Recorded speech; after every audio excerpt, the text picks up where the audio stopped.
Our soon-to-be departing Secretary of State appeared before both the Senate and House Foreign Relations Committees today, and not surprisingly, after months of waiting, a number of members jumped at the chance to finally get to the bottom of what happened the night that U.S. Ambassador Chris Stevens and 3 other Americans were murdered at the U.S. consulate in Benghazi. But in the end, Secretary Clinton fiercely defended UN Ambassador Susan Rice, who in fact misled the American people by blaming the consulate attack on some anti-Muslim YouTube video. And the most disturbing moment of the secretary's testimony, it came when she appeared to indicate that it doesn't matter who's behind the attack, what their motivation was. Oh, really? Watch this. The fact is, we had 4 dead Americans. Was it because of a protest, or was it because of guys out for a walk one night who decided they'd go kill some Americans?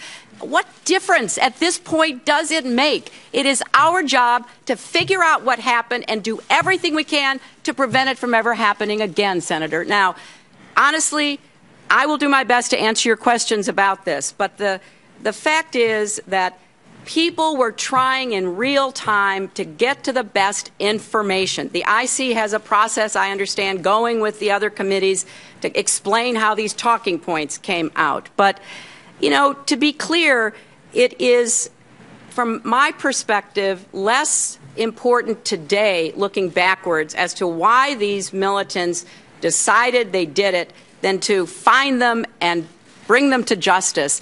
And then maybe we'll figure out what was going on in the meantime. Lying to the American people for 2 consecutive weeks? Now, forgive me, but I'm willing to bet that it makes a difference to the families of the 4 dead Americans. Now, another tense moment came during an exchange between Clinton and Senator Rand Paul when he told the secretary that she should be fired over her epic failure to lead her department. Watch this. I'm glad that you're accepting responsibility. I think that ultimately with your leaving, you accept the culpability for the worst tragedy since 9/11. And I really mean that. Had I been president at the time and I found that you did not read the cables from Benghazi, you did not read the cables from Ambassador Stevens, I would have relieved you of your post. I think it's inexcusable. I think it's inexcusable that you did not know about this and that you did not read these cables. I would think by anybody's estimation, Libya has to have been one of the hottest of hot spots around the world. It was a failure of leadership not to be involved. And joining me tonight is Kentucky Senator Rand Paul. Senator, welcome back. Welcome to the program. Glad to be with you. All right, let's just get your overview of what you thought of the hearings. What did you think specifically about her answers today? Do you feel that things were clarified? Well, you know, one of the things we've suspected for a long time is that she did not read the cables. There were pleas for help. These were pleas for security coming from the ambassador, coming from Benghazi. They were turned down. Meanwhile, they're spending money in Europe on electrical cars and electrical charging station, but they had real pleas for security and they turned them down. And I think that's inexcusable, and I called her to task on that because I think that the families of those who died at Benghazi, they deserve accountability. They deserve someone to step up and take responsibility. And I think it's wrong that no one was fired. I was disappointed after the original 9/11 when no one was fired, but I'm doubly disappointed now that no one was really held accountable. And so I held her accountable today, and I hope people will hold her accountable. There are 3 phases about this that I see, Senator. One is the before period, during, and after. Staying on the before for just a second here, there were multiple occasions that we know of when they requested in Benghazi additional security, and even the ambassador said they could not survive a sustained assault. Now, not only did we not grant their request for more security, we cut it back. Has any explanation been given as to why? You know, that's what I've been most concerned with is the before. In the middle of this and in the aftermath, I think there was a political cover-up. I think there was this fog of war. But for a year in advance of this, there's no excuse for not providing security, particularly when they were requesting it. They turned down a 16-person security detail. They turned down a DC-3. There were these explosions happening around. There were attempted assassinations. And there were no Marines. There were no Marines there. And I think the real problem, this is something the review board failed to get to, and it's a problem coming up in the future that may lead to further tragedy, is the embassy in a war-torn area like Libya should be treated like a war zone and should be protected by the military. I don't think the State Department's capable of this, so I fear there could be another tragedy unless we have the military guarding embassies in very dangerous countries. Secretary Clinton had 4 months to prepare for this appearance today before both committees. Did you get the sense, being in the room, that indignation, that feigned outrage that she showed to Senator Johnson was pre-planned? You know, I think in some ways, I think she feels some guilt over this. I hope she feels accountable for this. I hope she feels culpability. But I think some of her lashing out at Senator Johnson was sort of a way to sort of get off her chest her feelings over this, because I think it has taken an emotional toll on her, and rightfully so. But really, these were tough decisions, and she didn't show leadership in this.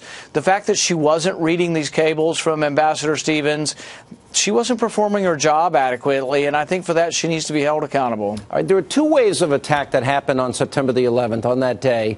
And we know it was in the final hour when, for example, Ty Woods, the Navy SEAL, gave his life. He had saved a lot of people up to that point. Did you get an adequate explanation as to why help was not forthcoming from our government, or where the president was, and what's the rationale for the decision not to send these guys help? Charlene Lamb said they were watching it at the State Department in real time. Yeah, no, I didn't get an adequate explanation. And the other question that needs to be asked is, do we have these battleships and these airships? Where are they? If they're in Germany, is that close enough to the Middle East? Should the battleships or airships have been in Italy? Should they be in North Africa? Should there be a military presence in Libya if we're going to have an embassy there? There's a lot of questions that I think were not fully answered. There are a lot of questions that were incompletely answered. But ultimately, I think really the biggest problem here was that they tried to treat the embassy in Libya like you would the embassy in Paris. They tried to say they're the same thing, and they're not. One's in a war zone and should have been treated differently. I'm still fearful that in the future we could have another problem in Libya, or if Syria gets a new government, are we going to do the same thing and send an embassy to a new government in Syria without adequate military protection? That's what I'm concerned about. Let me go to, because now it's the whole question of afterwards. Now, I know Susan Rice's name came up, and Secretary Clinton defended Susan Rice a lot today. She went on 5 Sunday shows. But that was, 5 days after the attack. Her State Department was watching this attack in real time. They knew it had nothing to do with this video. But she and President Obama put out this PSA. I want to air it for our audience so that they can be reminded of this. Since our founding, the United States has been a nation that respects all faiths. We reject all efforts to denigrate the religious beliefs of others. But there is absolutely no justification to this type of senseless violence. None. Let me state very clearly, and I hope it is obvious, that the United States government had absolutely nothing to do with this video. We absolutely reject its content and message. America's commitment to religious tolerance goes back to the very beginning of our nation. Senator, that's 8 days after the attack, 14 days after the attack. The president himself is still blaming the video. All the evidence to the contrary, from the president of Libya to our own State Department watching it in real time. We knew that wasn't true. Without question, there was a political cover-up. Without question, though, there's an absurdity. Why do you think that is? Well, I asked one question. I got one question in towards the end of my period, and I said, were we involved with selling, buying, or procuring or transferring arms to Turkey? I think arms were being sold and have been sold out of Libya to Turkey, and they're winding up in the hands of the Syrian rebels. I think they did not want to draw attention to that. That may have been occurring through the CIA annex. I don't have proof of this. No one's given me any information. I have no briefing to this. But there have been articles in the newsprint and in the press saying that there was some gun running going on, and I think they wanted to get attention away from there and say, oh, it had to do with something like a movie, to draw attention away from maybe it had something to do with a gun running apparatus or a gun running organization that was happening in Benghazi. Good job today, Senator. Thank you. And yeah, thanks for asking for some tough questions today. We appreciate it. Thank you, Sean.